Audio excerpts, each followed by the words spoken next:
વરસાદ બહુ આવે ને ત્યારે માણસો કેવું વિચારતા હોય, નાના છોકરા એવું વિચારે કે આખી રાત વરસાદ આવે ને સવારે વરસાદ આવે ને મારી સ્કૂલમાં રજા પડી ગઈ. નોકરીએ જતા હોય ને એ એવું વિચારે કે રાતે ભલે વરસાદ ન આવે પણ ઓફિસના ટાઈમે વરસાદ આવે એટલે અમને ઘરેથી કામ આપી દે. પણ વરસાદ એવો લૂચો ને કે આખી રાત વરસાદ પડે પણ ઓફિસનો ટાઈમ થાય તરત બંધ થઈ જાય.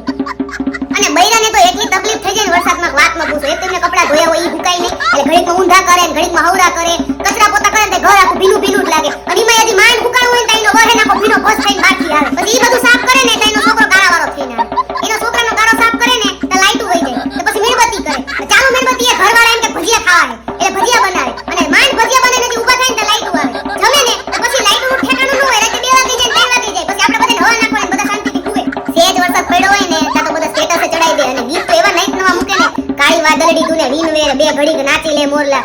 અરે મોર નાચશે બાપા, તું ઘરમાં રહે ને તારી ઉપર વીજળી પડી શું કરશે તારા ઘરના. વરસાદમાં હે ને બધા તકલીફમાં હોય પણ લવરિયા હોય ને એકદમ ખુશ હોય. સેજ વરસાદ પડે સ્કૂટી લઈને રોડ ઉપર નીકળી જાય અને ઝાડ હેઠે એવા હંતાઈને બેઠા હોય. એમને વરસાદથી કઈ ટેન્શન ન હોય.